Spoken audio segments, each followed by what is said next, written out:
Hello friends, welcome to the JE practice question. जो exams के practice question session है। थोड़े लेट से वीडियोस आ रहे हैं, बट कोशिश करूँगा कि टाइम भी है। सो ये क्वेश्चन समझते हैं हम लोग क्या। A charge shell of radius R, मतलब आपको समझना है कि ये चार्ज शेल है ना, ऐसा इसका रेडियस है आर। अब इस पे जो चार्ज है वो क्यू है, और साथ ही साथ यहाँ पे एक तो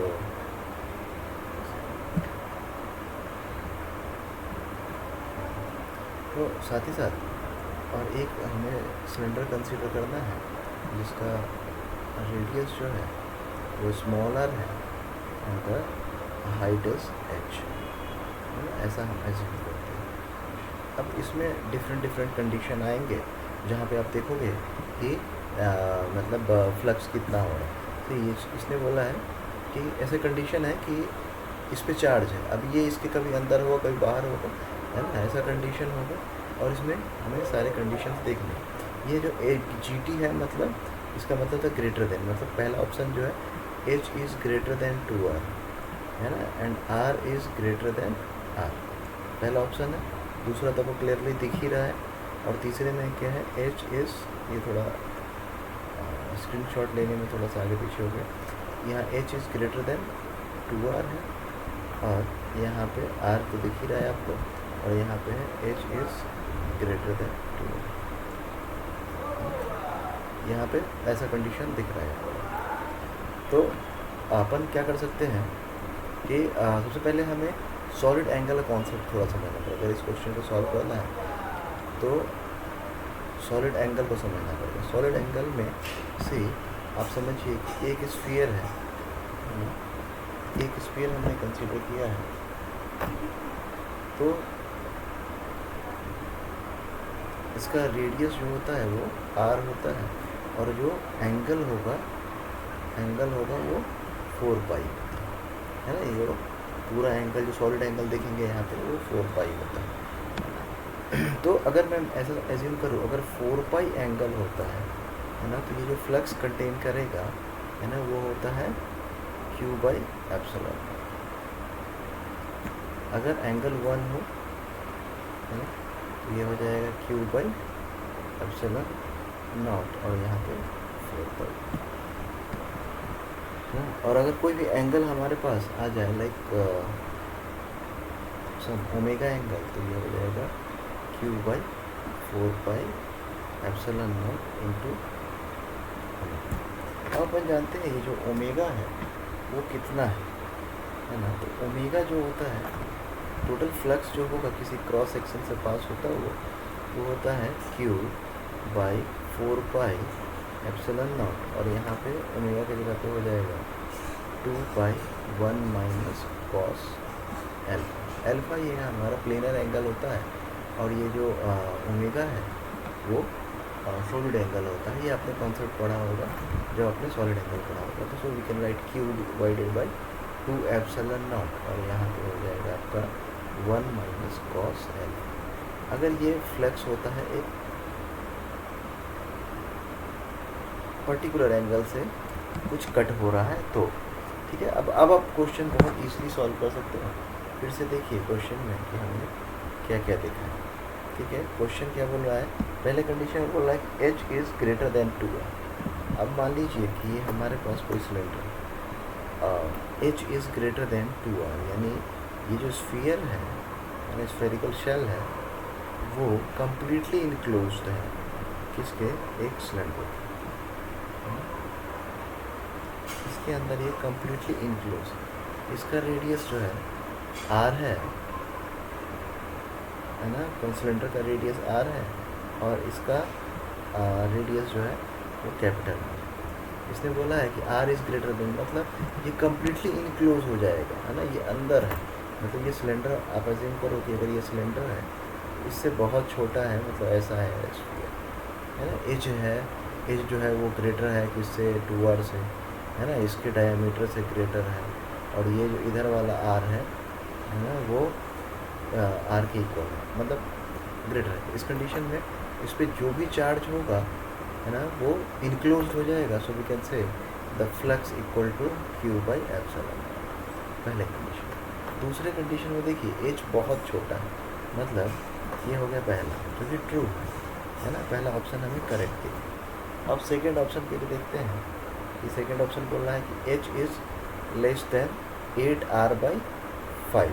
8r/5 मतलब क्या हो जाएगा, करीब करीब है ना 8r/5. एच छोटा है किससे, 8r/5 मतलब 2r से भी छोटा है. इस कंडीशन में आप देखेंगे क्या बी कंडीशन के लिए कि ये सिलेंडर जो है वो इसके अंदर में है ना.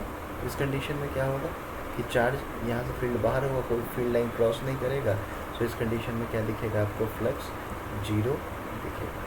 सो the B option is also correct. ठीक है. अब सी ऑप्शन के बारे में बात करते जो सबसे इम्पोर्टेंट है. पहला दो आपको बहुत इजी दिखा होगा है ना, और अगला दो थोड़ा सा डिफ़िकल्ट दिख सकता है. डिफ़िकल्ट नहीं है तो इजी ही. देखिए इसने बोला है कि H is what,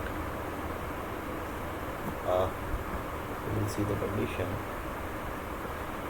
H is greater than 2r, H is greater than 2r and r is small r is 4r/5. अब देखिए ये सिलेंडर जो है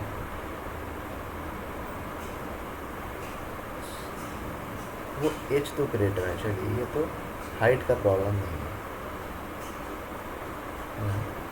और इसके अंदर जो हमारा रेडियस है वो क्या है 4r/5, यानी ये करीब करीब 0.8 के आसपास हो जाएगा है ना.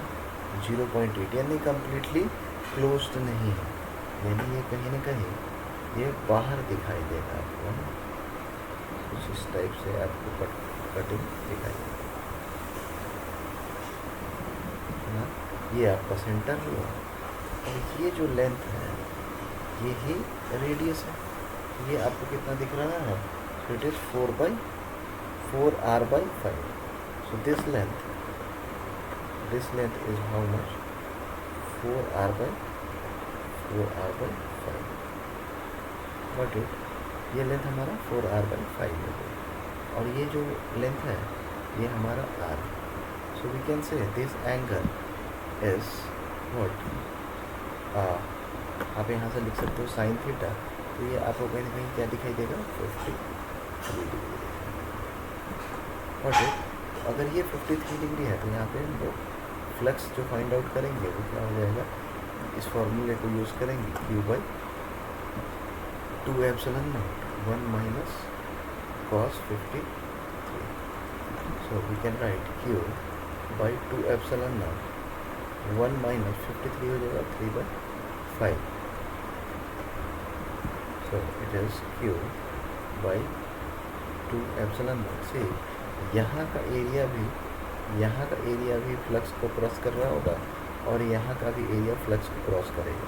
तो यहाँ पे ऑलरेडी हम क्या करेंगे, 2 से मल्टीप्लाई कर देंगे ताकि दोनों साइड का एरिया हमें समझ आ जाए. ठीक है. सो इट इज़ वॉट 5 - 3 यानी 2/5. वॉट इट, 2 से 2 cancer. So 2Q/5 epsilon. Got it. I hope आपको ये समझ आया. 2Q/5 epsilon. अब चेक करते हैं क्या इस सी ऑप्शन में ऐसा था, नहीं, Q/5 epsilon. Got it. So C option correct नहीं है. सी नेक्स्ट कंडीशन में क्या बोलना है, मान लीजिए सिलेंडर है और ये आपका एक्सिस है and this one is what 3r/5.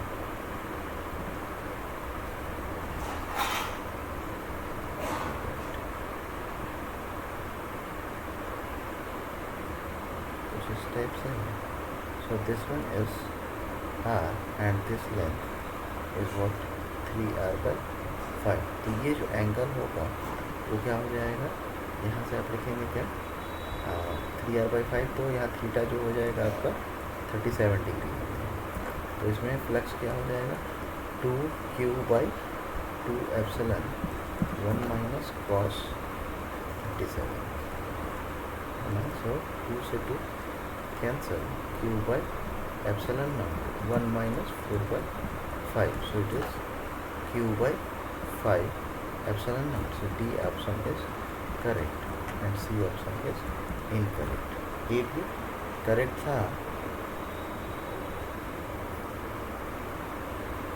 ए भी करेक्ट था, बी भी करेक्ट था, ये हमने देख लिया था कि फ्लक्स 0 हो रहा था. बट सी करेक्ट नहीं था, है ना, क्योंकि हमें क्या मिला था 2q/5 एप्सिलॉन नॉट, है ना. सो सी इनकरेक्ट है एंड डी इज करेक्ट. सो ये 2019 के, ये 2019 के, है ना, एडवांस में आया. तो आई होप आपको ये समझ आया. अगर समझ आया तो कमेंट कीजिए. अगर इसमें कुछ नहीं समझ आया तो आप मुझे बताइए, मैं उस पर वीडियो बनाऊँ. Thank you.